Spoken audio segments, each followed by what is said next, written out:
işim bulay bol. Неге? Әлі өмір сүретін бала еді ғой. Ай, Құдай ай. Неге бұлай болды? Не үшін? Шамаңызшы. Бір сөз керек. Су әкеп берейін бе?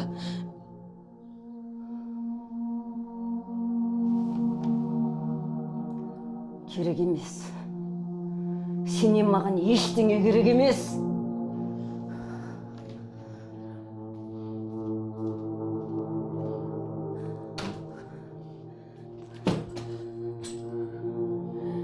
Жинал. Сен көргім келмейді. Менің қайратым, менің балапаным, менің жапырағым. Сен үшін қайтыс болды. Сен үшін.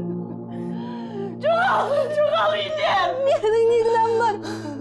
Менің де бала сүйгім келді. Менің де бақытты болғым келді ма? Қайдағы бақыт! Сен жұтсың! Тасал! Жоғал! Естігім келмейді! Жоғал! Олай жасамаған үшін ма?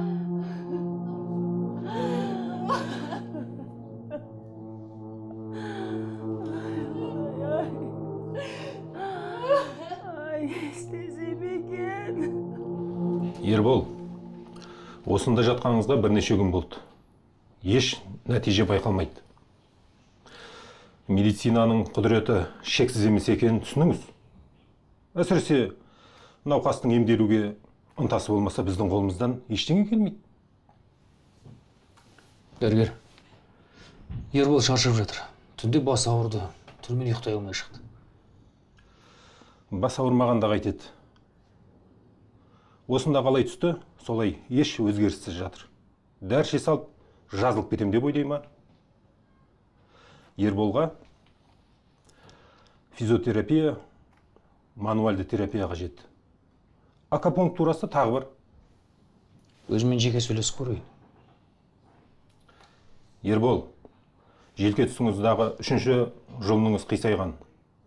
Мойын бұлшықетіңіз қарысып қалған. Егер миға тікелей байланыстағы қан тамырлардың жолын ашпасақ, миыңызға қан құйылады.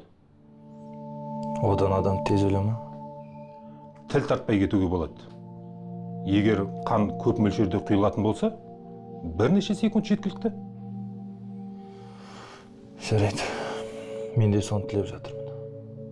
Өмір сүруге құштар емеспін. Болам, сен не дейсің? Өмір сүруге құштар емеспін не? Ал мен ше? Анам қайтыс болғаннан кейін жалғыз үмітім сен емессің бе?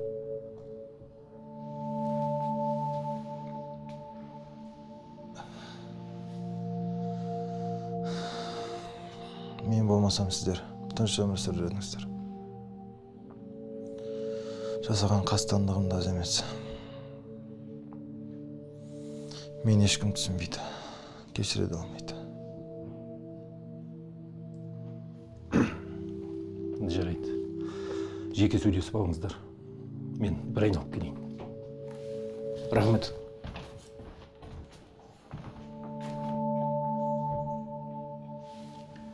Балам, сен қандай қателік жасасаң да, мен сенің әкеңмін. Мен сені бәрібір жақсы көремін. Түсінуге тырысамын. Әке, қойыңызшы. Мен сізге өтірік айттым. Сен мені құтқардың. Сіз ештеңе түсінбейсіз.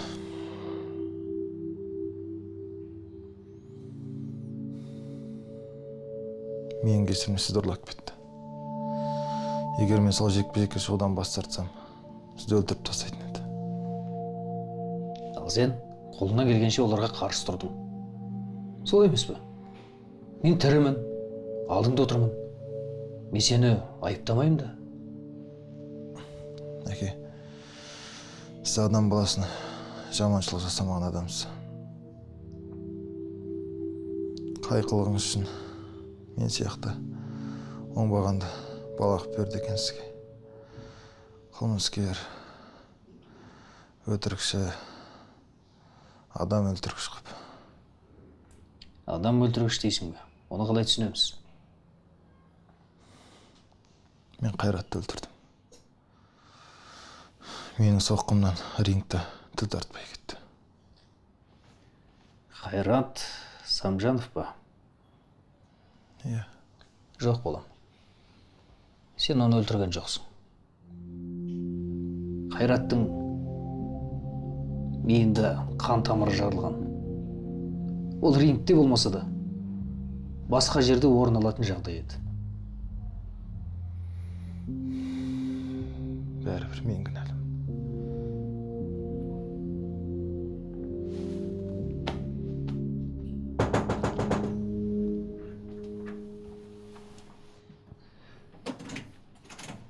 Айша, не болды? Кір. Мамам үйден қуып жіберді. Қайраттың қайтыс болғанда мені кінәлап жатыр. Өзім де түсінбей қалдым. Қайрат өзінің ақымақтығынан өлді. Көрде жатса да маза беретін түрі жоқ. Болды, жылама. Кір.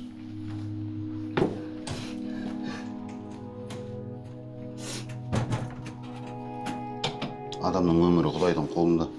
Сенің еш кінәң жоқ. Ең мықты жігіттердің бірі ауруханада жатыр. Әзірге шығатын түрі жоқ. Ербол ауруханада жатыр ма не? Иә. Дәрігермен сөйлескем, өзі емделгісі келмейді дейді. Оның үстіне қызы тастап кеткен, байғұсты. Қалай? Ол екеуі үйленеміз деп жатыр еді ғой. Қайдағы? Ерболдың қолы жүріп тұрған кезде бір көздегені болған ғой. Қиындық түсе қалып еді, ізім қайым жоқ. Кімге не деп жатқан білген шығар енді. Құттықтаймын қыздар. Иә. Барлық қиындықтардан құтылғаның үшін тағы да құттықтаймын. Нең айтасың? Түсінбегендей болмаш. Сенің чемпионың сенің ақшаға малтып жүрген кезде артынан қалмай қойып едің. Енді ол ауруханаға түскенде тастап кеттің. Мәселе ақшада емес. Енді неде? Ол мені шын сүйгенде мен оны тастамас едім. Ақшасы болмаса да тастамас едім. Ол мені сүйген жоқ, мен оны түсіндім. Камила, саған не болды? Сен дұрыс айтасың. Мен одан қашып кеттім. Оны ұмыту үшін қашып кеттім. Оның басқа әйелге ғашық екенін көргенде шыдап тұра алмадым. Білмеймін не істерімді. Ешкім тыңдамайды.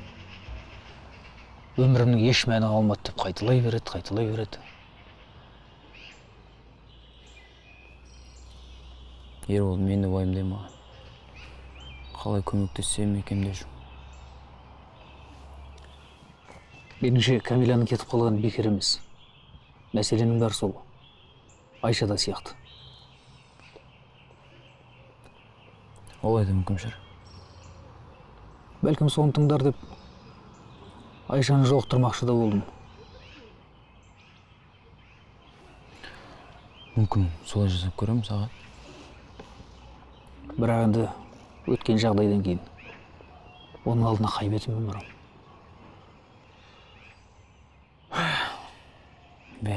Қиын жағдай. Білмеймін, қайтеміз. Баламның қурап баратқанына қарап отыра берем бе? Білмеймін.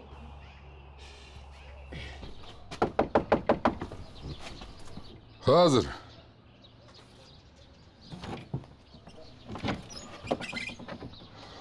Assalamu alaikum. Уалейкум салам, Темірхан. Сөйлесуіміз керек, жол жарба. Kır жарайды.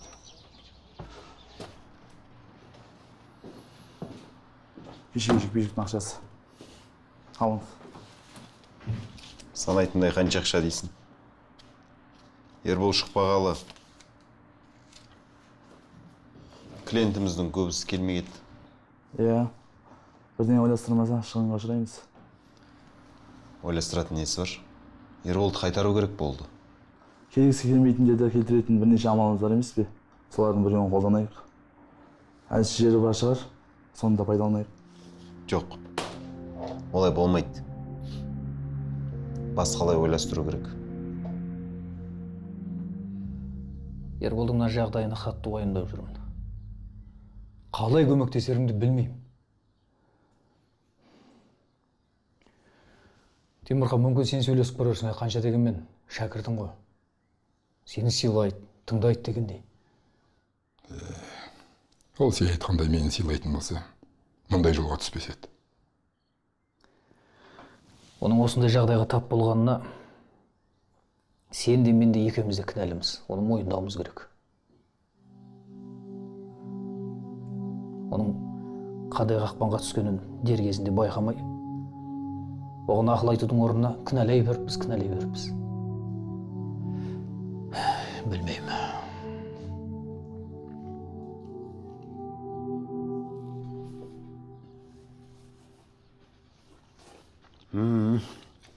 Сенің осы жасаған тамағың бал ғой шіркін, бал.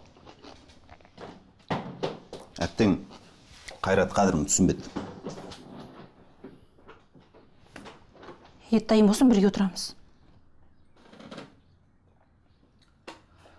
Не ғой Айша? Қайрат ақымақ болды. Бірақ жақсы жігіттер де аз емес. Мына өмірде сенің қадірін түсінетін азамат бар. Мен оған сенем. Не айтып кеттің? Жұмбақтамай айта берші. Жарайды. Сен оны танисың.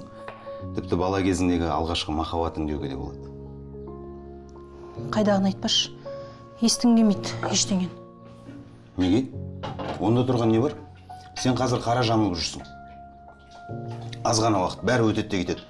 Қайраттың асы өткен соң мүлдем жаңа өмір бастай аласың. Мен тек қолдаймын. Байқасаңшы, неге қобалжып тұрсың? Мен саған қорқыныш ештеңе айтқан жоқпын ғой.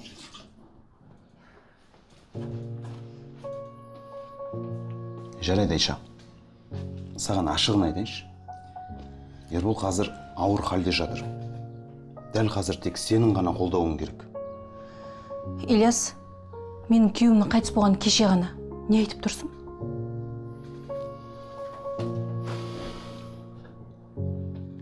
Жылдам шығасыз ба? Әрине, тез шығам. Ой, Ербол, халың қалай? Берік сен тамақ ішпей жатыр дейді. Қалыңды білейін деп келдім. Болды енді Ербол. Қашан күнде митырысып жатасың? Кел оданда отырып, екеуміз жігітше сөйлесейік. Не жайлы? Өмір жайында. Керек емес. Мен енді өлді деп есептеңіз. Жоқ, олай болмайды. Сен әлі тірісің. Кеудесінде жаны бар адам бәрін қайтадан бастауына болады. Кеш емес. Ербол, біз екеуміз бөтен емеспіз ғой. Кел. Басынан бастайық. Мен саған көмектесуге дайынмын. Мен ұмыта алмаймын. Маған енді ешкім көмектесе алмайды. Ербол, енді өзің білесің. Саған мен жалынбаймын. Ана әкеңді ойласаңшы. Өзің келешегіңді ойла.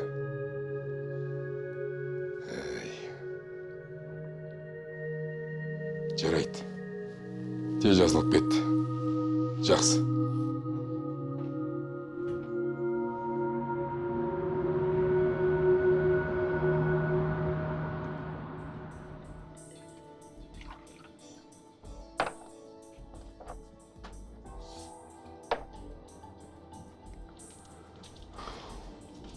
Шаршаған осы ма, бауырым?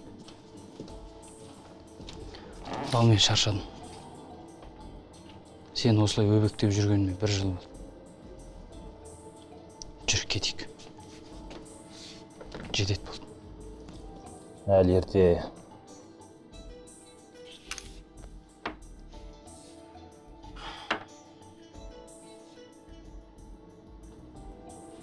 Болды, ішпе.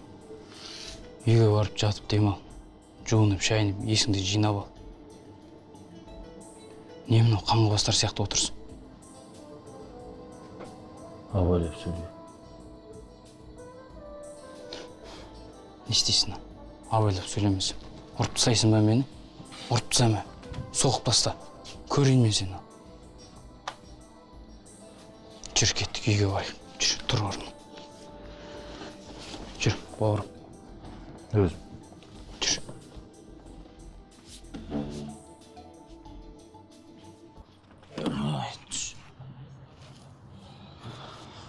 Тұр осы жерде. Қалқама бері тұр. Көліктің кілті қайда? Көліктің кілті қайда деймін? Сөмкемде. Сумка қайда? Білмеймін. Барда қалған шығар. Сен осы жерде тұр, мен қазір бардан барып алып келем, жарай ма? Ешқайда кет қалма осы жерде бол.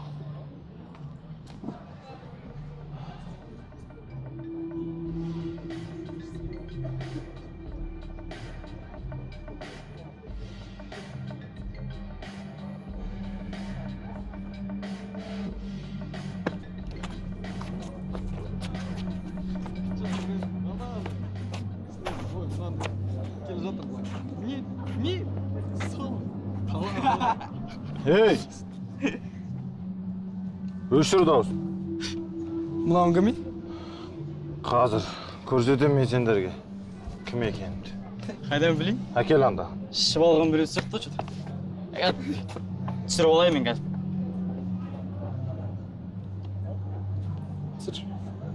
Оппа. 5 минутқа қалдырып кеткен. 5-ақ минутқа. Қайтып келсем төбелесіп жатыр. Не деген тұзың жеңіл адамсың, Ербол. Жүрген жеріңді шулатпасаң тыныш жүре алмайсың ба? Сөйлеші. Досыңыз осылай ары-қарай іше беретін болса, жағдайы қиын болады. Естідің ба, Ербол? Естідің ба деймін? Бауыры іскен, көзінің ағы да сарғайып кеткен. Төбелесем деп біреумен таяқ жеп қалса, қазіргі заманды білесіз. Ешкімді аямайды. Ішіп жүргеніне 1 жыл болды. Білмеймін не істейтінімді.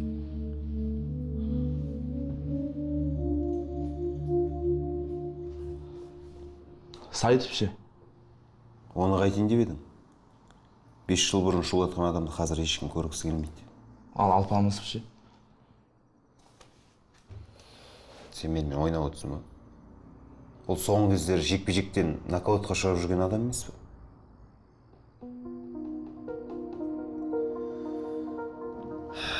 Бар ақшамнан айырылдым. Ерболды қайтару керек. Болмаса, мына залды жабуға тура келеді.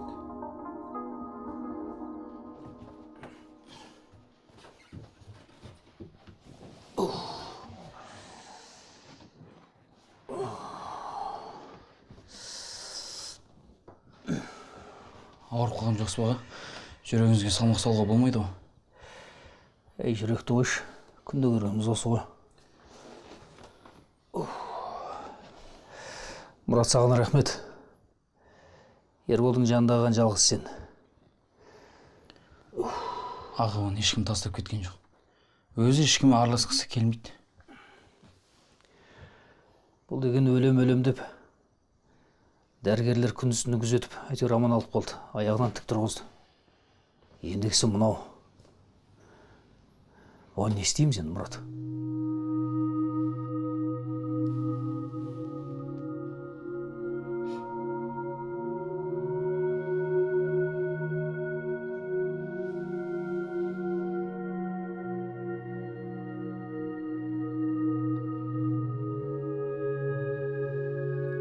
Кезінде аты дүркіреп шыққан чемпион тағдыр тәлкегін көтере алмай маскүнемге айналды.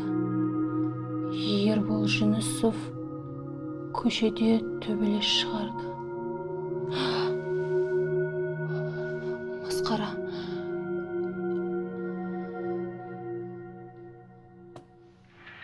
Қазір нағыз чемпионның кім екенін көресіңдер.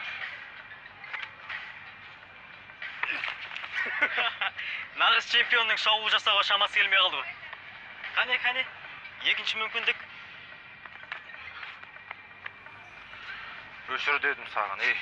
Чемпион, бар ұйықтасайшы болды. Қазір мен сендерді ұйықтадым, сосын андағының үнін өшірім.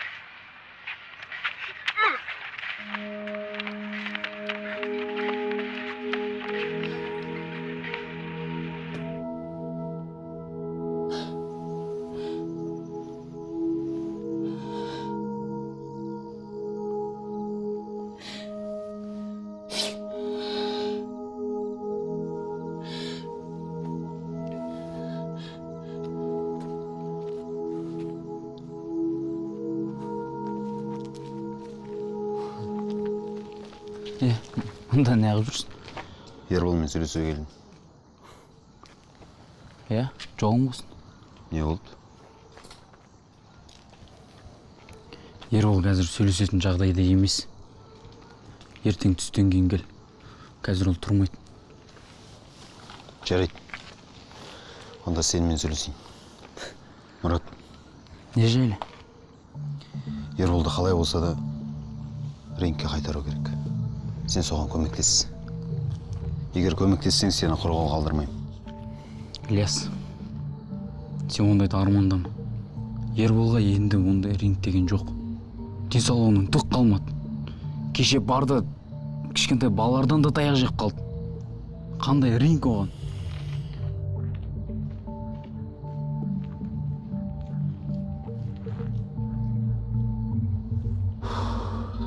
Енді қайттық.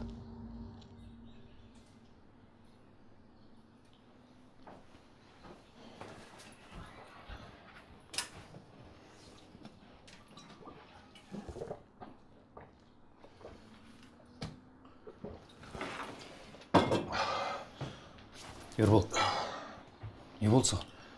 Қойсайшы енді. Үйде отырып бірге тамақ ішейік те. Тамақ ішкім келмейді, арақ ішем. Сенің бұлай құрып бара жатқаныңды көріп мен шыдап отыра алмаймын. Мен баяғыда құрып біткем.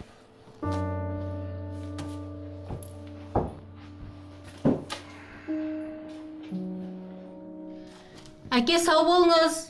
Күніңіз сәтті өтсін. Мен бүгін ұйықтап қалыппын. Әкем шығып кетті ме? Иә, жаңа ғана шықты. Ильяс, мен Ербол жайында ғаламтордан көргендерім расыз ба? Видеоны көрдің ба? Иә, көрдім. Құрып кетіпті ғой. Енді адам болмайтын шығар. Ербол жайлы сен маған бір ұсыныс айтып едің ғой. Есіңде ма? Есімде. Барып көрсеңші. Бәрі мүмкін ғой. Бір жағынан бұл дұрыс емес сияқты. Қалай барам? Оған бірден күйеуге шығып алмайтын жарсың. Дос ретінде сөйлесіп көр. Онда тұрған не бар? Дұрыс айтасың. Байқап көрейін.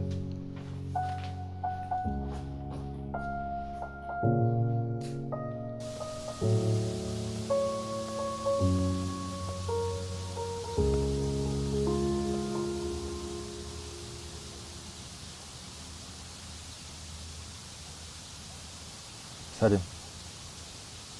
Сәлем, Ербол. Көріспегелі көп болды. Иә, көп болды. Сен не үшін мені мұнда шақырдың? Отыр. Сөйлесу үшін шақырдым. Ешкімнің көзіне түспес үшін осында шақырдым. Түсінікті. Менен ұяласың ғой.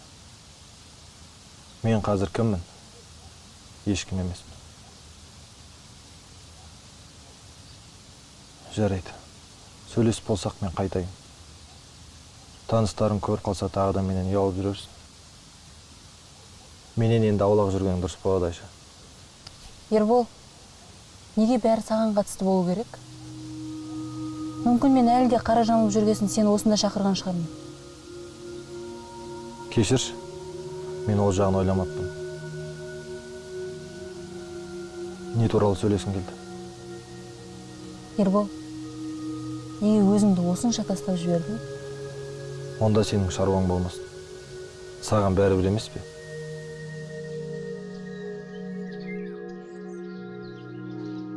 Бек, шайдан аға. Бозарып кетіпсің.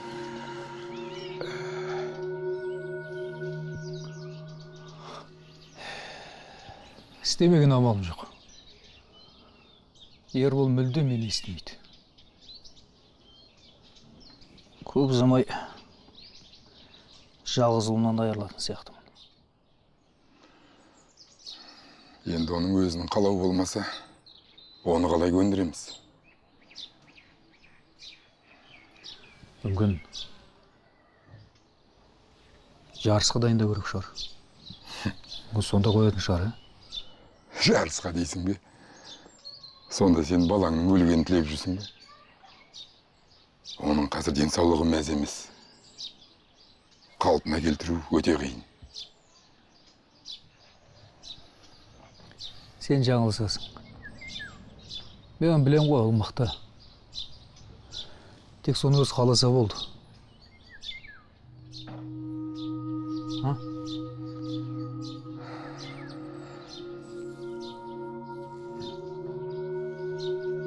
Жарайды, келістім. Белгілі осы сен бұрын Ерболдың спортпен айналысқанына қарсы едің ғой. Сонда қазір ойың өзгерді ме? Мен баламның өмірін мүлдем басқаша елестетіп жүрмін. Бірақ енді оның ешқандай мәні жоқ.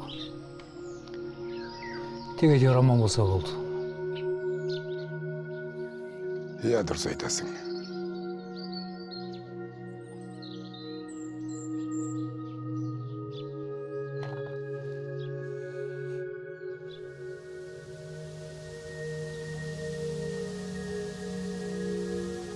Сен маған бәрібір емессің. Рас айтасың ба? Шын айтам. Мына үстіме не болып кеткен? Кешірші, қайтуым керек. Ербол! Ербол, тоқта, қайда баратсың?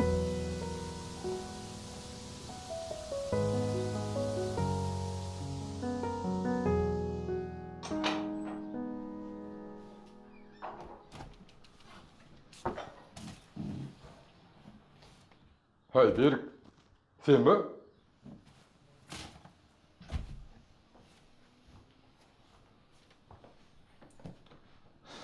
Аға, мен жаттығуды басынан бастағым келеді. Рас па? Ей, сен мына түріңе қарамайсың ба өлі? Саған жаттығу немене керек? Мен сияқты адамға мүмкіндікті берілмейді шығар. Бірақ мен сізден тағы бір мүмкіндік сұраймын. Бәрін басынан бастағым келеді. Менің бапкерім болыңызшы. Ербол, осы айтқан сөзіңе дәлелің бар ма? Немен дәлелдеп бересің маған, а? Жарайды. Не істеуім керек? Бәрін басынан бастау керек. Соған дайынсың ба? Дайынмын. Бар, жоғал. Әуелі мына түр әлпетің киімің жөнде бар. Жарайды.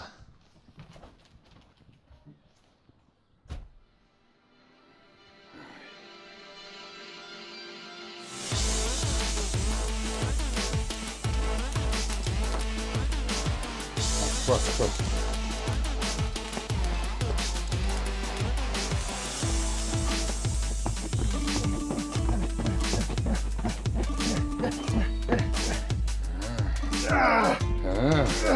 Қалай екен?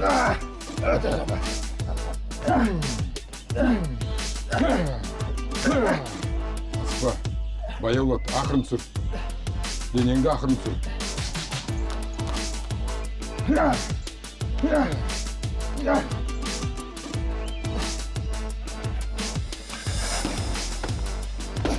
Жарайсың.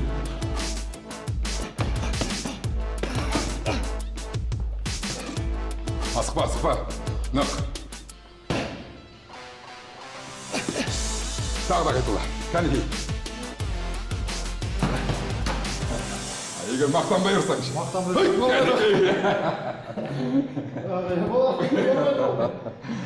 Ал қызыл кашкін қайда онда?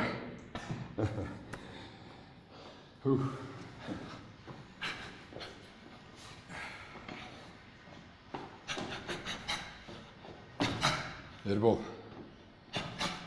мен сені жарысқа жаздым.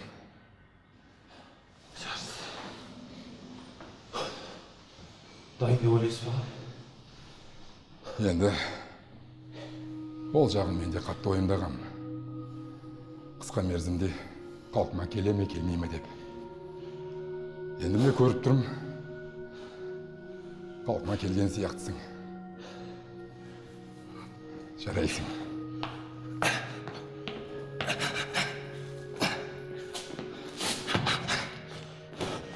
Болды. Мақтануға ерте бергел, отыра ғой.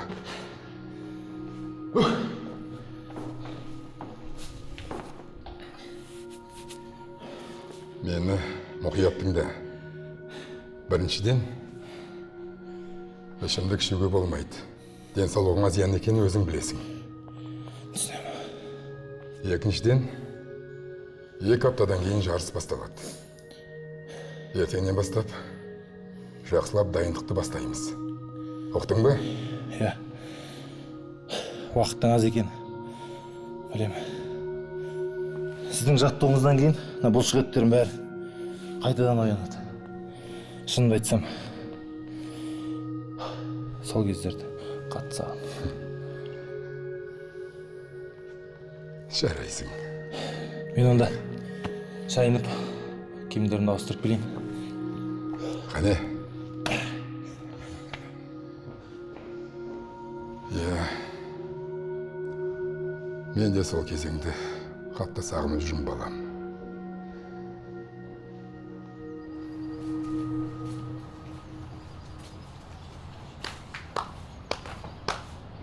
Ұзақ жаттығатын бопсың. Жас кезіңді еске алып жүрсің ба? Жағдайың жақсы сияқты, тіпті бұрынғыдан да. Өз көзіме өзім сен алмай тұрмын. Рахмет. Шалбарыңмен менің капотым сүртіп бергеніңе рахмет. Ал енді қош бол. Екеумізге қоштасуға әлі ерте. Менің клубыма келсең, үлкен ақша табатын едім. Өзіңе де, маған да. Оны ұмыт. Армандама. Саған қарсы қандай материалым бар екен ұмыттың ба? Жоқ дегенде 5 жылға кетесің. Материалыңды алда құры.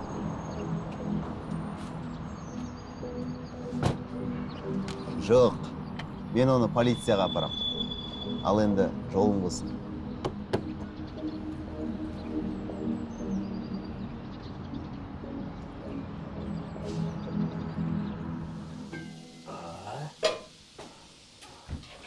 О, қуырдақ па? Түскі асымыз дәмді болатын сияқты. Езілген картопты жақсы көріпшің ғой? Иә, бірақ жақында жарыс. Тамақты талғап жеу керек. Тауық, салат жеймін. Мен сен үшін қуаныштымын, балам. Майды, тегіз амайын үстіме жағайын дедіңіз ба? Қолым май екен ғой. Тағы бір мәселе бар. Не болды?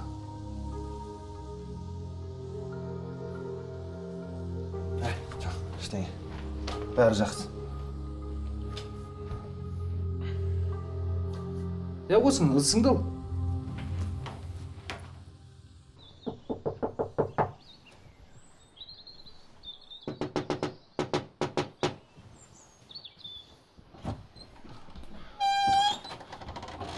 Немене сонша тоқылдаттың? Тоқылдақ қызым. Мазағыңды қой. Бұл жерде мен ғана мазақтай аламын. Кеше сөзімді соңына дейін тыңдамадым. Мүмкін сенімен тым жұмсақ сөйлестім ау деймін. Ербол, кім ол келген? Қайыршылар ғой әке, ақша сұрап жүрген. Мен тыңда. Не менің клубыма қайтып ораласың, не болмаса мендегі видеоны 3 миллионға сатып аласың. Ақшаны қайдан алатында шаруам жоқ. 2 апта уақыт берем, ойлан.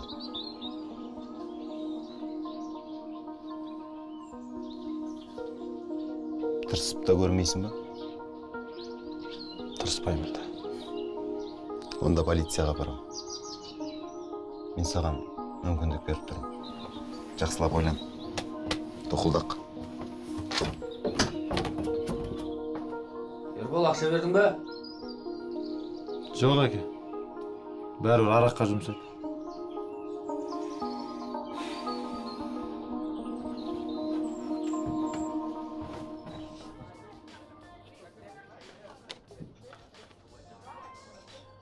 Ішімдік сатылмай ма мұнда? Сатпайды. Дұрыс. Ондайдан аулақ болу керек. Шай немесе кофе іш, солай дұрыс болады.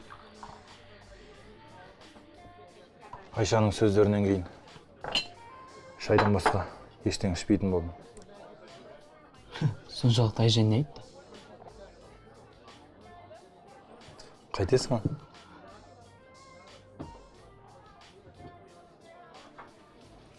Сенің көмегің керек бауырым. Айта бер. Менен басқа саған кім көмектеседі айтшы. Мен сенің ең жақын бауырымын ғой. Олай болса тыңда.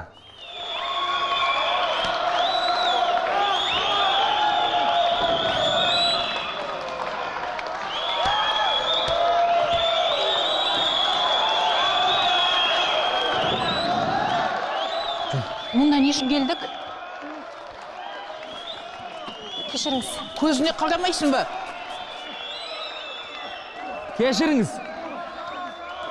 Төбелесті жек көрем. Ал мұнда кілеу сондайлар жиналып қалыпты. Шыдаш, Айша, шыдаш кішкене. Мұрат, біз мұнда не үшін келдік, соны айтшы.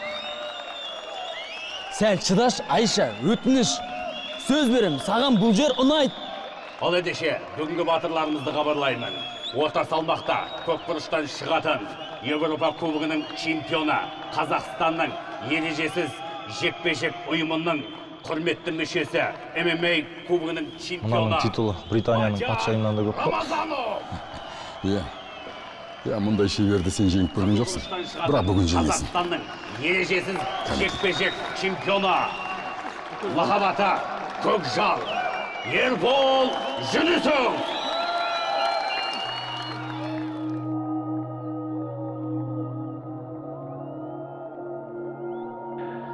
Дайынсың ба? Дайынсың ба? Баста!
Керемет Ербол, бүгінгі жекпе-жек тамаша өтті. Жаса Көкжал, құттықтаймын. Рахмет көп маған сенгендеріңізге. Әрине, бұл жекпе-жек мен үшін оңай болған жоқ. Дәл менің өмірім сияқты қиын болды десем де болады. Осы жеңісімді бір адамға арнағым келеді. Ол адам сіздердің араларыңызда отыр. Айша, осы жеңісімді саған арнаймын.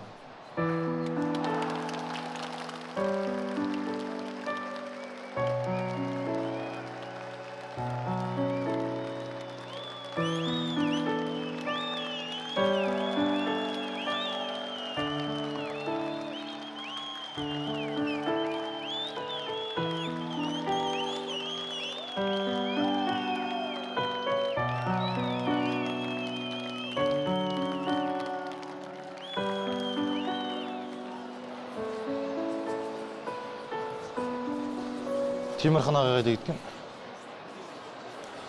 Иә, Көкжал. Сонымен қандай шешімге келдің? Ақша ма әлде ринг пе? Менің саған беретін ақшам жоқ. Сенің клубыңа бармаймын. Мен нақты шешім қабылдадым. Ана видеоңмен қоса құра.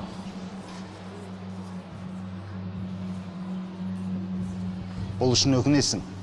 Чемпион. Аз қалды.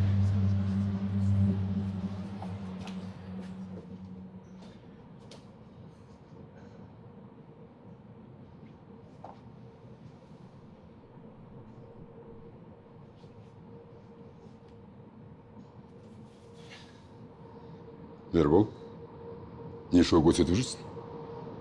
Маған соны түсіндірші.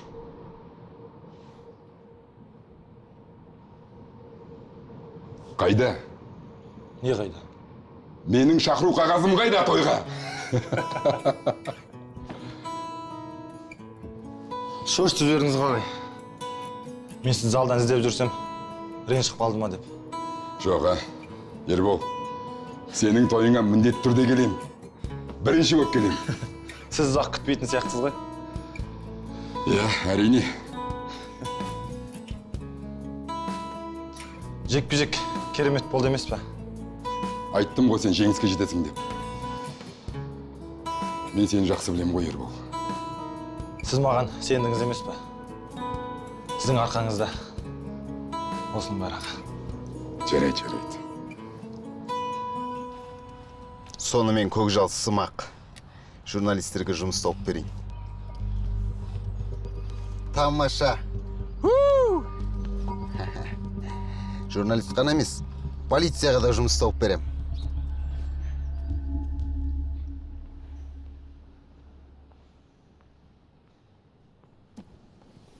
Қалайсың? Ербол, Ау, рахмет. Соңғы кездескенімізде сен қашып кеткеннен кейін не ойларымды білмедім. кешір.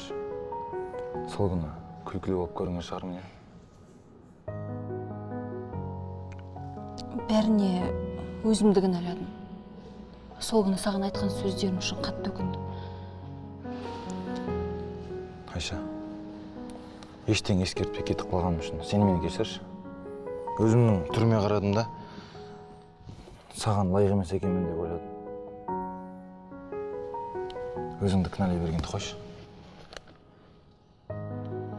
Мен өмірге қайтарған сенсің.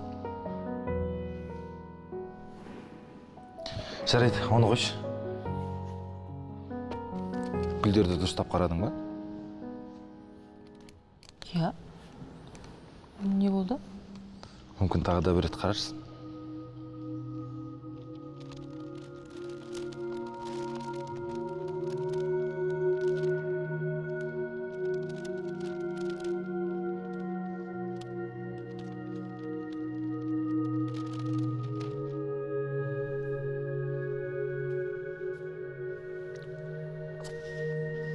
Маған тұрмысқа шығасың ба?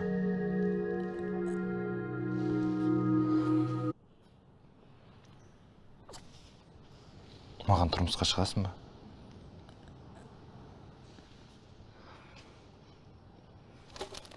Кешір. Олай жасай алмаймын. Айша, не болды саған? Тоқташы.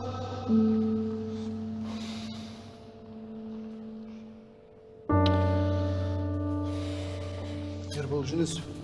Бізбен жүріңіз. Неге? Жүріңіз.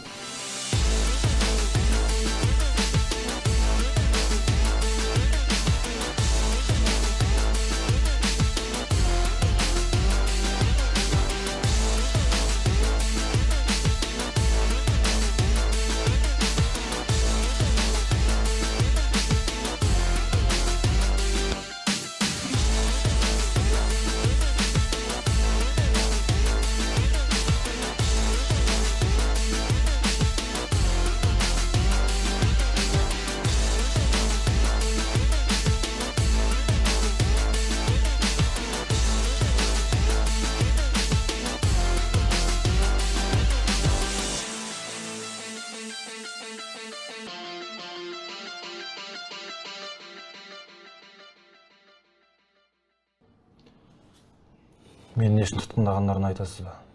Әрине. Біріншіден, жасырын жекпе-жекке қатысқаныңыз. Содан соң барып рингте екі қарсыласыңыз. Ибрагим Мустафин мен Қайрат Самжановты мерт қылғаныңыз үшін. Мұны жоққа шығармайтын шығарсыз.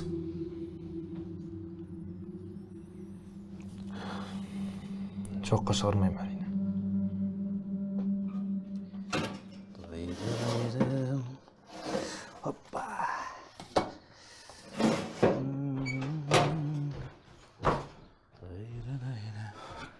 Ай, Мұрат, келдіңдер ма?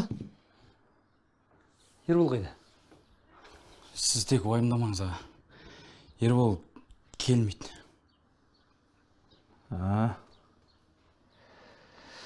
Ей, өзім де солай ойлап ем. Мейрамханаға кетті ма? Жоқ аға.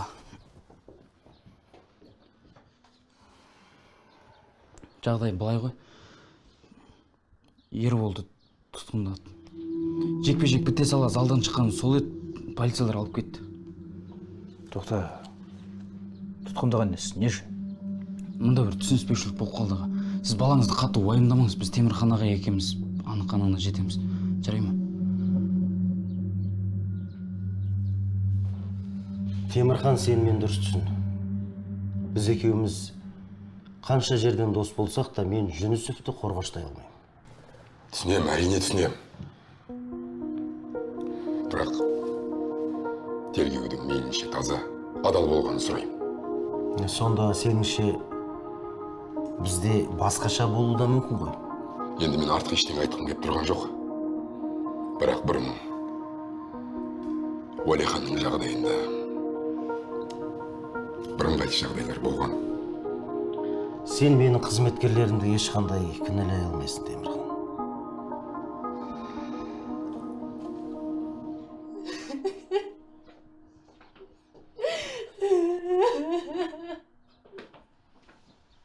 Айша, қызым.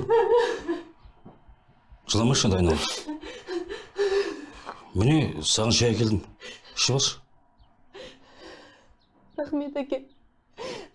Бірақ маған шайыңыз көмектеспейтін сияқты.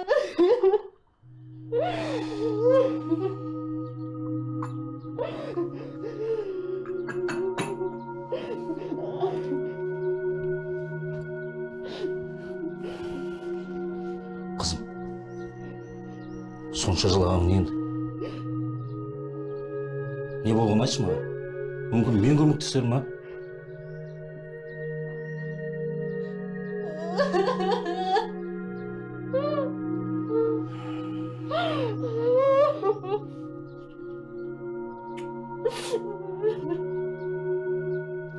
Арман, сенің көмегің керек. Көрісуге рұқсат бер. Не үшін? Ерболдың тұз жеңіл екенін білесің ғой. Оны мәжбүрлегендерді ұстап, немесе тіпті көзін құрту керек. Темірхан, Ербол бізге ештеңе айтпайды. Оның үстіне ол ешкімді сатпайды, көрініп тұр ғой. Әңгіме сатқанда емес. Оны мен өзім сөйлесем, өзім көндірем. Түсінесің ғой. Әлі талай жастар қыршын кетеді, Арман. Түсінсеңші енді.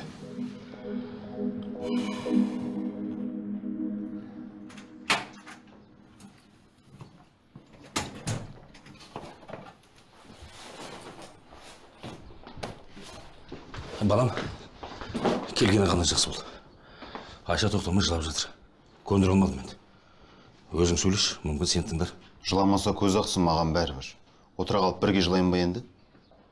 Қазір мен онымен жақсылап тұрып сөйлесейін. Балам.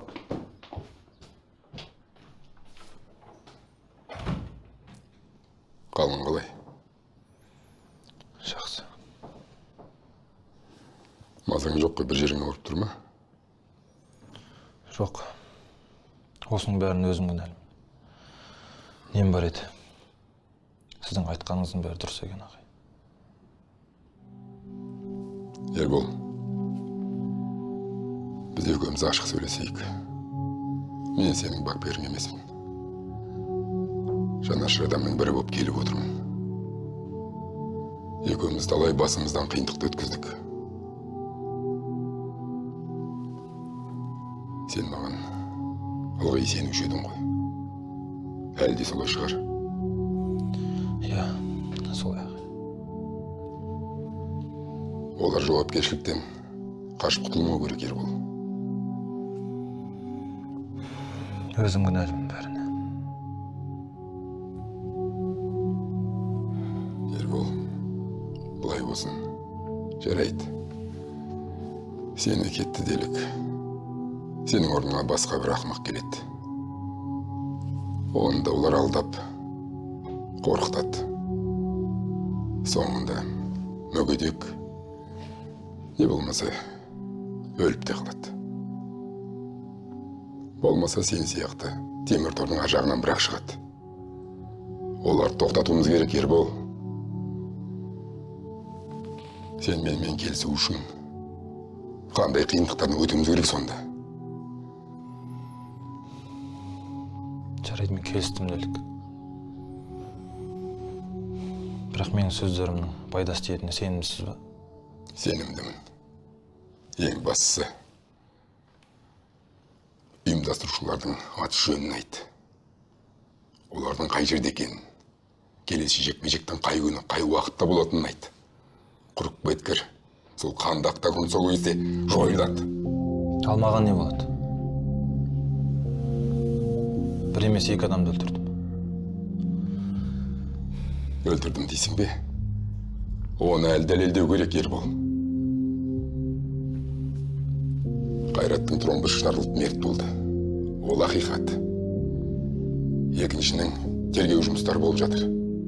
Керек болса, экзумация талап етем. Ербол, мен видеоны көрдім. Жекпе-жектен кейін олардың түрлері өлетін адамға ұқсамайды. Түсінесің бе?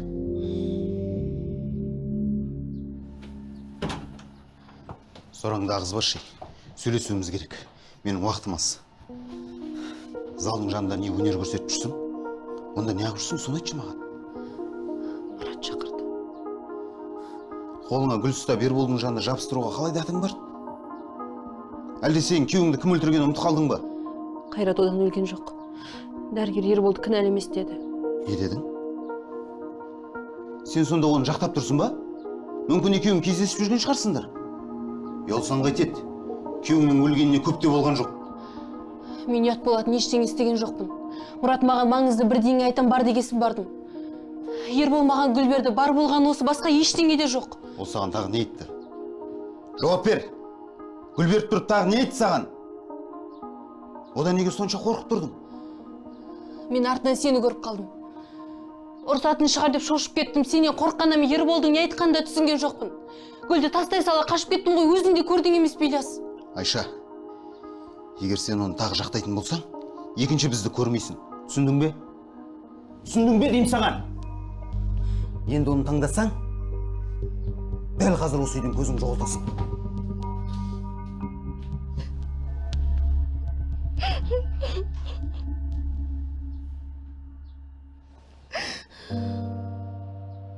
Айшаны мен мектеп кезден бері жақсы көремін.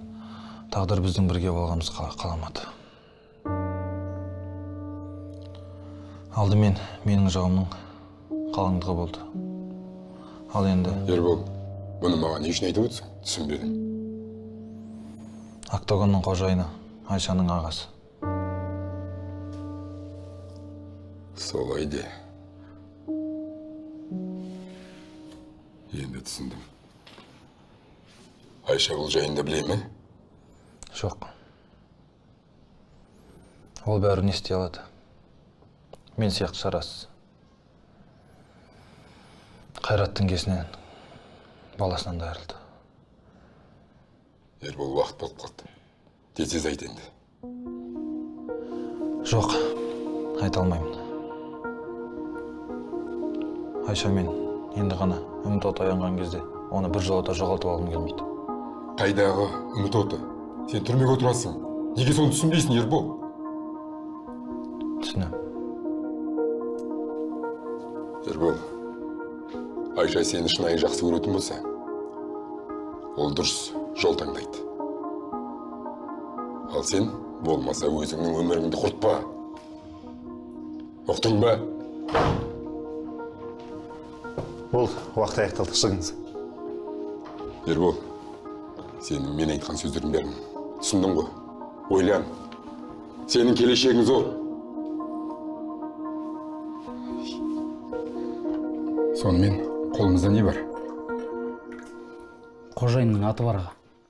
Бірақ дәлелім жоқ. Дұрыс айтасың, Мұрат. Базалары қайда екен? рингті табу керек. Мен мекен-жайын білем. Қазір апарға дайынмын. Жоқ, олай болмайды. Егер олай істесек, Ербол сол топтан деп ойлап қалады. Ал бізге Ерболдың өзінің мойындаған еріп тұр ғой. Соны түсіндің бе? Мүмкін онымен барып өзім сөйлесермін да. Мені тыңдайды ғой. Ербол тергеу істеріне толық қатысу керек. Сол кезде сот басқаша қарайды. Әйтпесе іс ұзаққа созылады.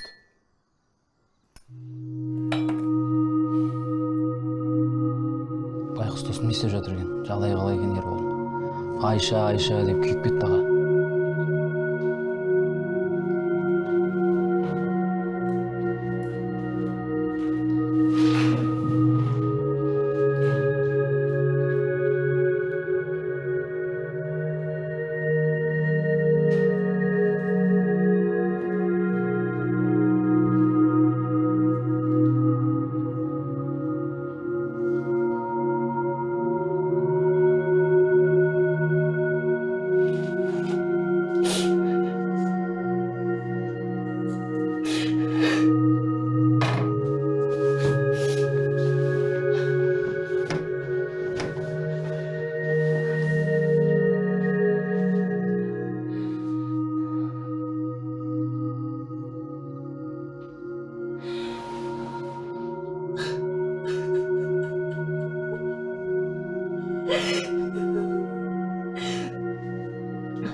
Айша, мұнда не істеп жүрсің?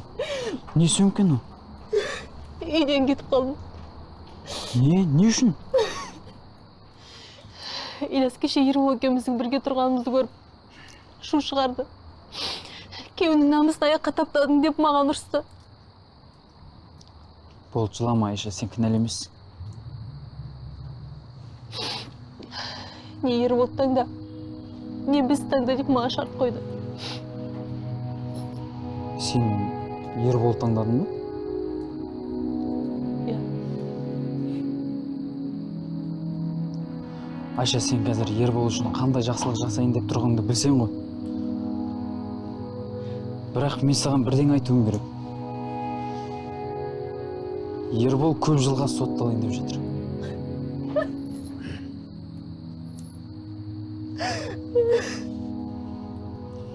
Сен онымен бірге қалам деп шешім қабылдайтын болсаң, бұл таяқтың ұшы саған да тиюі мүмкін. Сен оған дайынсың ба?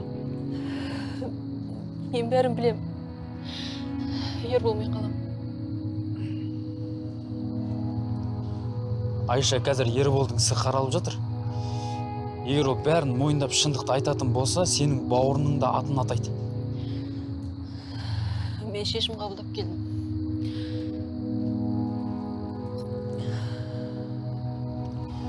Айша, сен қазір қайда барып тұрасың? Ол жағын уайымдама. Қаладан нағашыларым тұрады.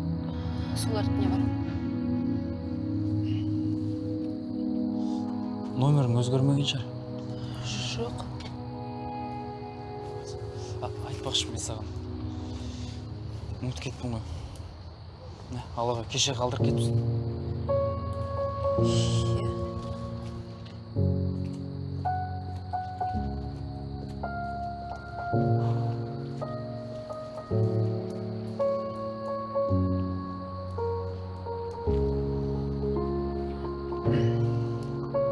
Алло, аға. Жаңағын Айшаны көрдім. Үйінен кетіп қалыпты, иә. Ерболмен бірге болам дейді, енді оны уайымдамасаңыз да болады, аға. Ильяс менің үйіме келіп видеотаспаны көрсетті. Онда қарсыласының өлген туралы жазып алыпты.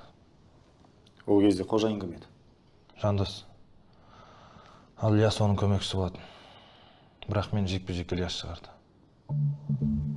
Сіздің алғашқы қарсыласыңыз рингте қайтыс болды ма? Жоқ, ол кезде жекпе-жек аяқталған болатын. Сонда жекпе-жектің нәтижесін хабарлайтын кезде қарсыласыңыздың түрі қандай болды? Маған қоғамдап тұрған ол кезде. Ал хабарлап болғаннан кейін ше?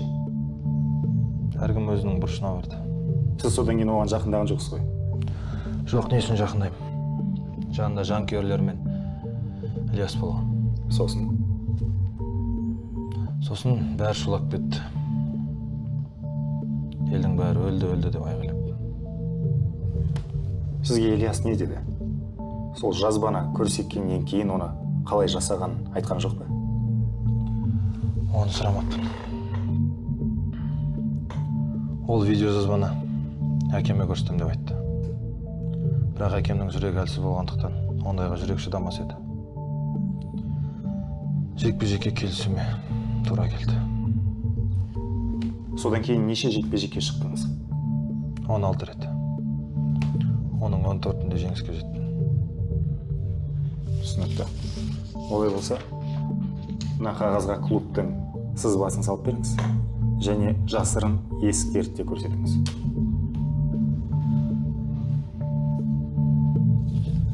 Сызыңыз.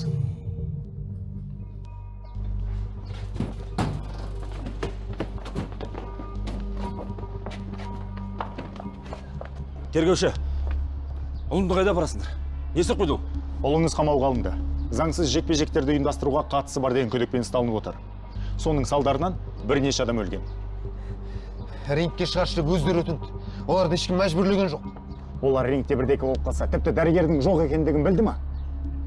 Жарақаттанса, өлтіріп тастайтын ше. Мүгедек болып қалса, оларға тіпті ақша да төленбейді екен. Соның бәрін сіз оларға айттыңыз ба? Енді маған жауап беріңізші. Қанша қатысушы із-түзсіз жоғалып кетті? 4-еу ғой, қателеспесем. Мен емес, ол Жандос. Оны неге енді есіңізге алып тұрсыз? Жандосқа қатысты қылмыстық іс қаралып бітті. Енді бәріне өзіңіз жауап бересіз. Ал кетіңдер. Жоқ, Жандос кінәлі. Мен оның тек тапсырмаларын ғана орындадым. Болды балам, сабыр сақта.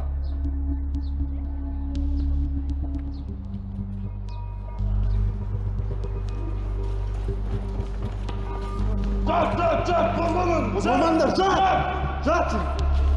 жат, қозғалма.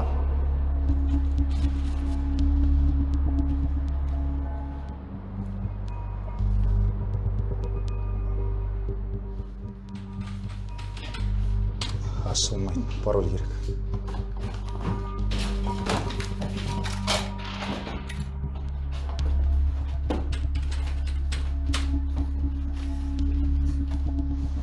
Мынау не онда? Мына жерден сейф көрмедіңдер ме? Іздеңдер. Осында болу керек. Мынау соның коды.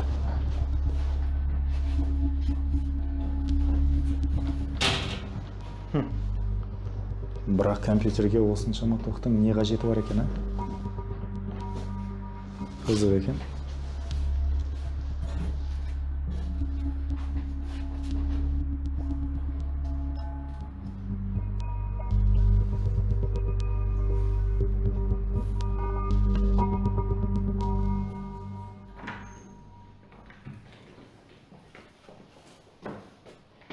Сотталушы Жүнісов, қабырғаға қараңыз.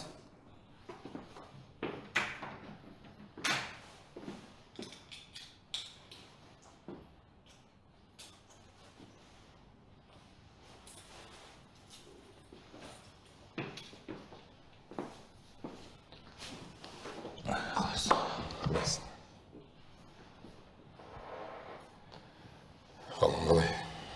Жақсы. Ильясты тұтқындады. Жақсы болған екен.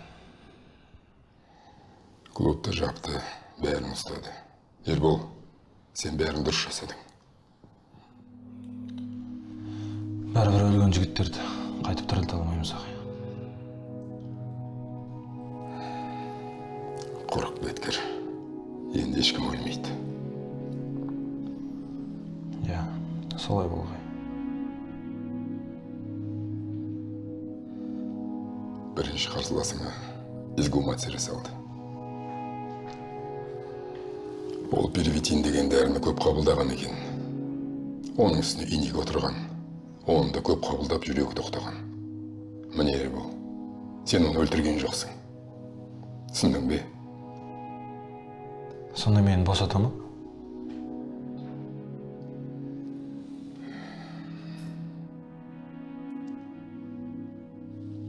Иә. Бәрі оп-оңай болса, жақсы болар еді.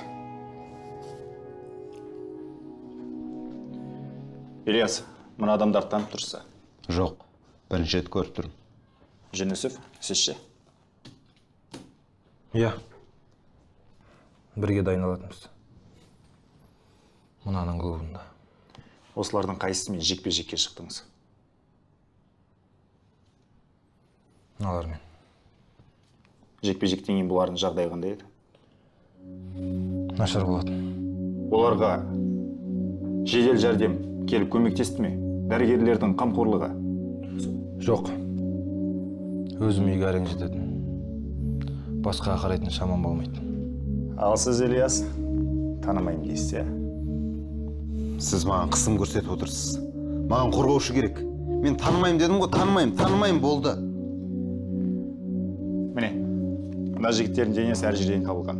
Бірақ барлығы ауыр соққы алған. Сонымен қатар, олардың бойынан первитиннің үлкен дозасы анықталды. Оны өлердің алдында 10 минут бұрын салған. Ильяс, бекер мойындамай отырсыз. Біз Мұстафиннің денесіне эксгумация жасадық. Оның да денесінен сол первитиннің дозасы табылды. Сонымен қатар сіздің кабинетіңізден жасырын қойма таптық. Ол жерде жасырын камера бар екен. Не? Мүмкін емес. Сіз мені сонда оп-оңай ұстап аламын деп отырсыз ба? Қарап көресіз бе? Мұнда сіздің ампулаларды беріп жатып, барлық нұсқаулықтарыңыз бәрі жазылған. Және де қол шоқпарларыңызға кімді алып тастау керек екендігі сонда бәрі. Олардың бәрі ұсталды. Қазір тергеу үстінде. Тоқылдақтар. Мүмкін сіз жалға алған мекеменің қожайыны сізге сенбеген болар. Немесе кейін сізді бопсалап ақша алғысы келген шығар. Кім біледі. Ал сіз Жүнісов мұнда қол қойыңыз. Мынадан қорықпаңыз, ол бостандыққа әлі шықпайды. Мен бұдан ешқашан қорыққан емеспін. Сөйлейік, мен сені қалай жеп көретінін білесің ба? Мына жерден шығайын, мен сені ұстап алам. Ал Айша сенікі емес. Оны Айша өз шешеді. Ильяс, жағдайды қиындатпаңыз. Сіз алдымен бостандыққа шығып алыңыз. Оған дейін біраз өмір сүру керек. Ал сіздің мерзіміңіз ұзақ болады. Оған сөз беремін. Ал кет.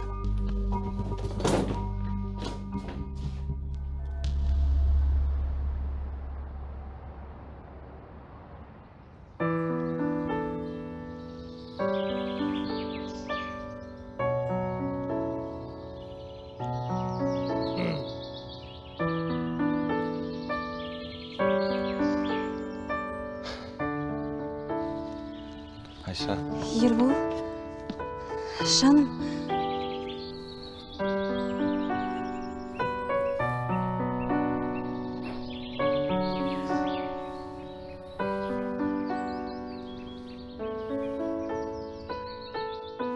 Барлығын сол Ерболдың өздері, достары, ұйымдастырып көмектесіп. Берік, тағы біреулер келеді ме? Жоқ, болды. Енді Айшаның жағдайы бәріңе мәлім. Байғұс қыздың көрмеген жоқ. Әкесі мен туыстары Ильясты түрмеге біздің Ербол отырғызғанын біліп, ол қыздан теріс айналыпты. Ештеңе жоқ. Өзіміз отыра берейік. Отырыңдар. Кел. Қане. Берік аға, Темірхан аға, келдік, жүріңіздер. Келдік, Ерболдар келді. Ал, жақсылап қарсы алайық. Жүріңіз. Былай.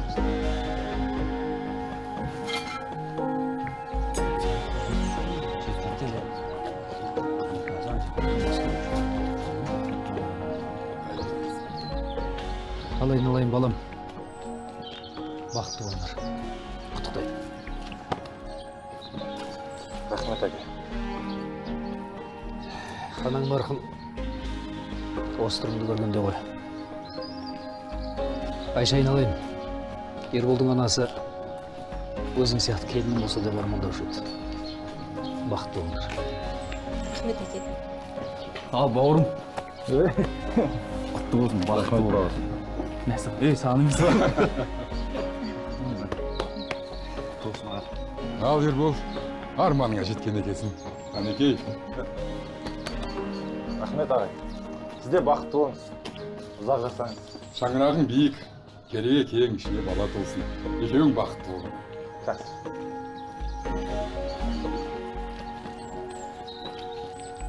Балдар арманына жетсе болды ғой әйтеуір.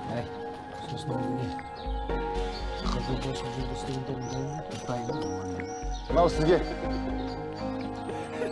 Неге мынау сөз? Мына керемет. Мен сізге дұрыс шәкірт бола алмадым. Енді мына сіз күшік, сіздің досыңыз болады. Ит адамның досы дейді ғой. Дұрыс айтасың. Аға құтты болсын. Тамаша тосын сый болды ғой енді.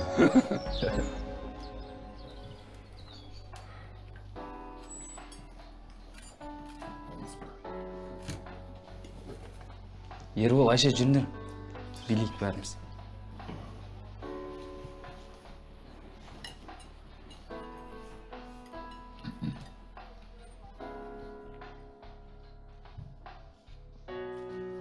Марқұм әйелім осылай вальс билегенді ұнатушы еді. Я, Вики. Алғаш көшіп келгенде Ербол кіп-кішкентай бала еді ғой. Ана құрып кеткір бөренені көтеріп алып, әрі-бері тасиды. Сонда мен таң қалатын, мына бала қалай шаршамайды. Ал енді міне, Ерболдың тойында тұрмыз міне. Құдағи. Уақыт деген солай енді. Өзің білесің ғой, бұл Ербол деген нағыз бір беткей. Ойына бірдеңе келді ма, соны істемей тынбайды. Әне, 10 сыныпта көрген қызын ақыры қалыңдық қылды. Бақытты болсын. Екеуі қалай жарасып тұр, шіркін. Динара қазір ортамызда болғанда ой бір қуанатын еді ғой. Қызының осындай бақытты болғанын көргісі келіп еді ғой марқұм. Батырхан да жоқ. Бұлай болатын кім білген? Екеуі де бір аунап түсіп жатқан шығар. Балалар бақытты болсын, Беке.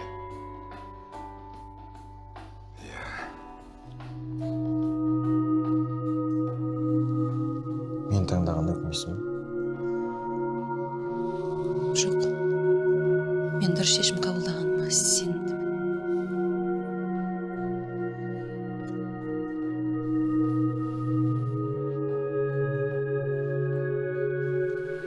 Жан, енді осы мәңгі бірге боламыз.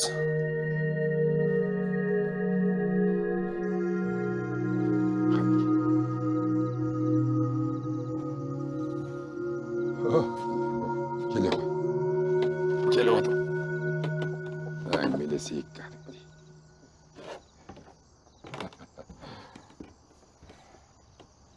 Қане киме.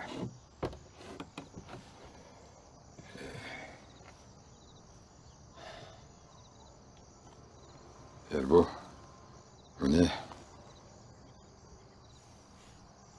сен де отбасы болдың. Алдыға қойған қандай мақсатың бар енді?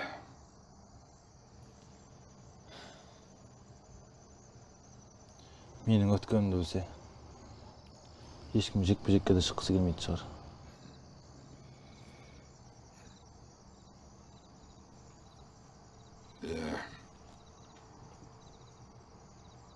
Соңғы жекпе-жегіндегі жеңісің бұйырмады, өкінішті.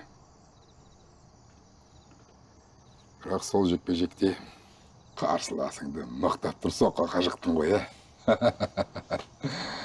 Сіздер осында кесіздер ғой. Бәсе қайда кетті десем, үйге кіріңіздер, шай ішеміз.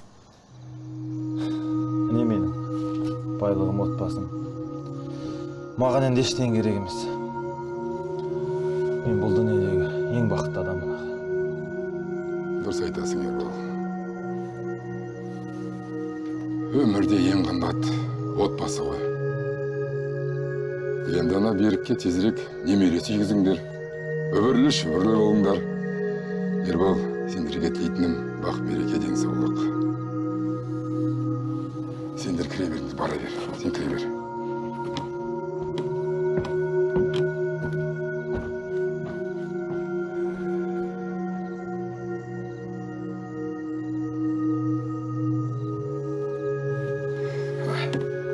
Абзал.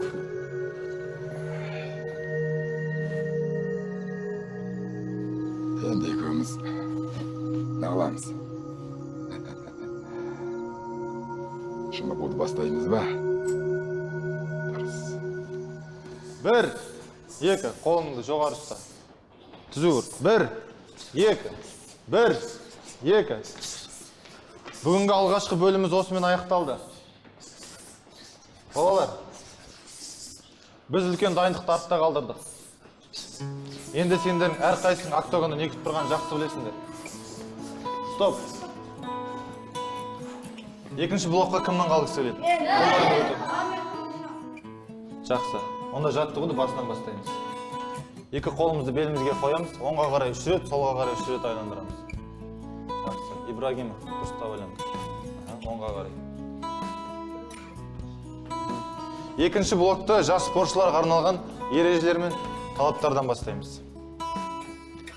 Жас спортшыларға арналған талаптар қандай? Саят? Төбелесе білу аға. Жоқ. Қылмыскердің қолындағы қаруға айналмау. Ең басты ереже осы. Естеріңде шығармаңдар. Қалай? Естімедің? Жарайсыңдар. Орында жүгіреміз. Кет. Қосамыз жылдамдықты. Қосамыз тағы да. Саят.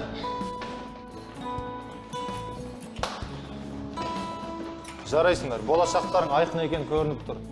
Қолдаушыларың көп болсын.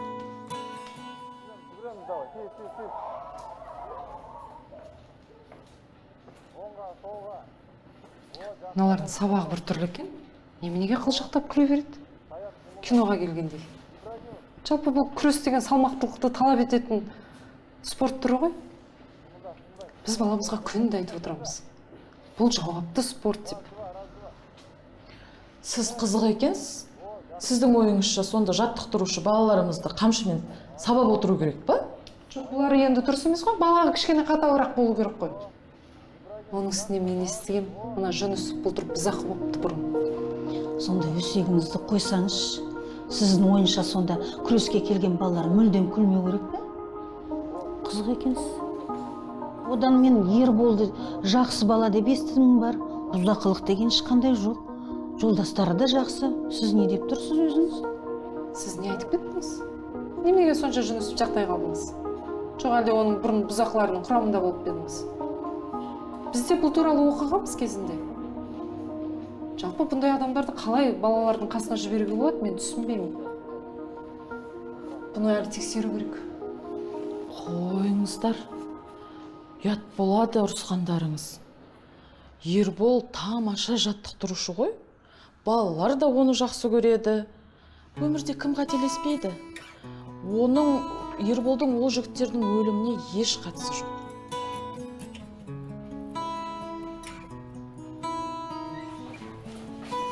Сотта дәлелденді емес пе? Ойнадыңдар ма? Мынау не, балам? Анашым, жаттықтырушы маған чемпион боласың деп. Берді ма? Я? Жарайсың, балам. Ақылдым сол. Ал, кеттік па үйге? Сіз таңдап болдыңыз ба? Сіздерде клуб біреу бар ма? Өкінішке орай бізде жоқ. Ал мұз салынған Эфиопия ше? Ол да жоқ. Есесіне Кения бар. Ол өте дәмді. Сізге ұнайды, маған сеніңіз. Мен асық седім, қарындас, сендер мұнда. Камила? Sevмесің? Сен көрем деп ойламаппын. Көргеніме қуаныштымын сен.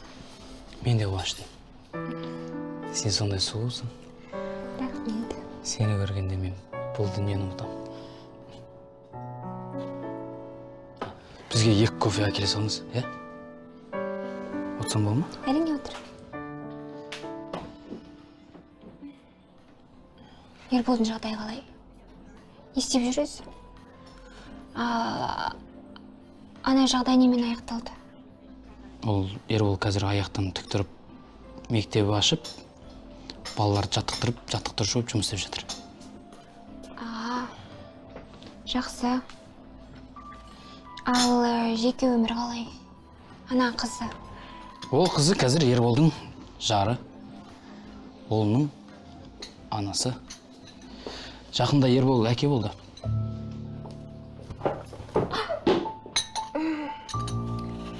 Көйлегімді бүлдірдім.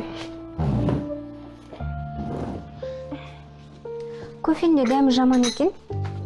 Бүгін бір сәтсіз күн болды мен үшін. Уайымдама, Камила. Мына дақ кетпесе, саған жаңа көйлек сатып аламыз. Мен сенімен бұл күнді кешке дейін бірге өткізуге дайынмын. Бірақ сен тек күлсең болды. Мұрат, қош болды, рас айтам. Мына баланың жылап жатқанына я. Қайда кеткен екен? Берік! Ай, Берік! Қайда жоғалып кеттің? Бала бағанан бері жылап жатыр ғой. Құдай бере салған. Тух сенде. Құдай бере салған. Менің балапаныма кім тиісті? Оло. Атасы қазір. Әдейлеп жібер. Қардашып жатқан ғой. Оло. Көп тиіс. Дұрыстап қараңдаршы өзі. Таңертеңге бірнеше рет оянды ғой. Бірнеше жылады. Сен бір жер ауырып қалды деп ойлайсың ба? Енді кім біледі енді? Қоя қой. Айша, қараш. Қане, кім екен мұнда жылап жатқан? Келе ғой анаңа. Балапаным менің, алтыным сол. Қардаш қана жылап отыр ма? Әрине, бұл ең кішкентай ғана жігіт емес па? Ал қарнаш еркектер захор келеді. Сол себепті де жылап жатыр да бұл батырымыз. Әйтен бар, тамақтан өткен. Жақсы болған. Ой, киімімізді ауыстырып жұмысқа кірсек. Ой, Беке, ана жүрегіңізді қоя беріңіз, мен көмектесем ғой өзім, ештеңе жоқ. Енді өсіп жата береміз ба?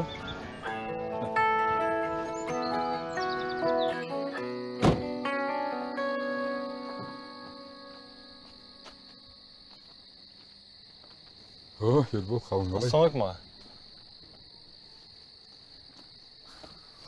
Күнің қалай өтті? Жақсы аға, рахмет. Шәкірттерің қалай? Балалар қазір 2-ші блокта. Қалай уақыт тез өтеді? Кеше ғана іріктеуден өтіп едік. Саған не болды? Нап көңіл күйің жоқ. Әлде октагонды армандап жүрсің бе? Түсімде ылғи, рингті көрем. Ойымнан бір шықпай қойды. Өңде нені ойласаң түсінде соны көресің. Мүмкін жекпе-жекке шыққанды сағынып жүрген шығарсың, Орындалмай қалған арманымның бірі еді. Тым болмаса соңғы рет бір шығып кетсем, арманым жоқ еді. Ербол, соңғы дегенде енді ұмыт. Енді сенде шынайы жекпе-жек қана болады. Түсінбедім аға. Үйге кіріп сөйлесейікші, нақтырақ не айттыңыз деген білмедім. Жібе қойба. Қарсыласын қолын сермеп, еңкейіп соғады. Оны ұмытпа. Бұл жартылай финал. Іріктеуден өтсең, халықаралық жекпе-жекке ілігесің. Ұқтың бе?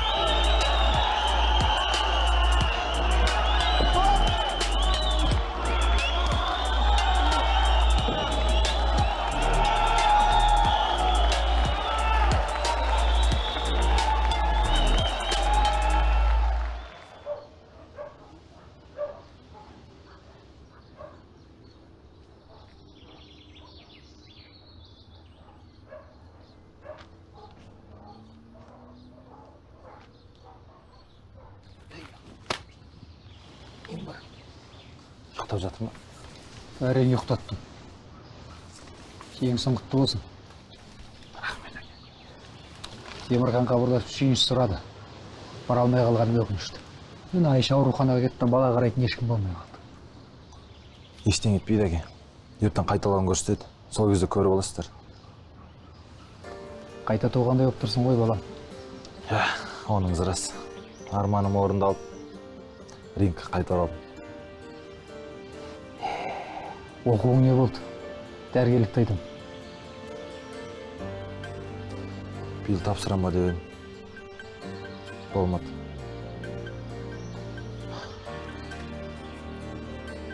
Әке, жекпе-жек менің спортқа деген үлкен жолдамам. Түсінесіз ба? Түсінбедім. Келесі жекпе-жекте жеңіске жетсем, одан кейін халықаралық дәрежедегі жарысқа шығам. Бұрын ондайды армандайды алмайтын. Жарайды, түсіндім. Әке, сеніміңізге рахмет.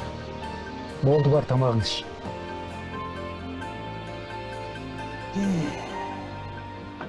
Бірдеңеден қобалжып тұрсың ба?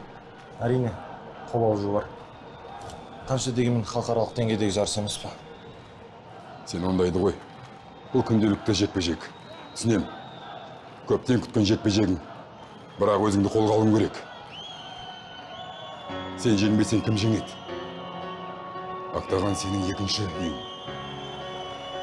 Ханымдар мен мырзалар, көптен күткен сәт, ғасырдың қайта оралуы. Октагонда ережесіз жекпе-жектің чемпионы Көкжал Ербол Жүнісов қарсы аламыз. Ербол, мен досым ғой, мен досым! Чемпион! Ербол Көкжал чемпион! Көкжал чемпион! Алла! Ербол, қолыңды ұтыртпа! Жарайсың!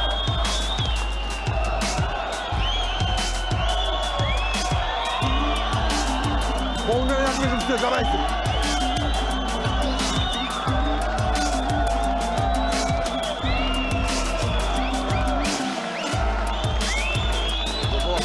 Қане, аяқпен қолмен жұмыс істе!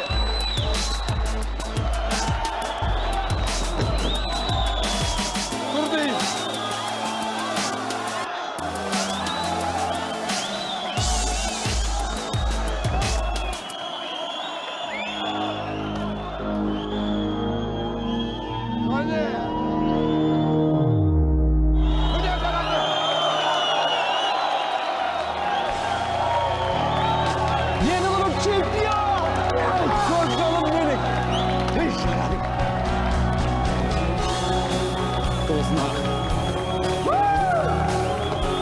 Көкжал, алға!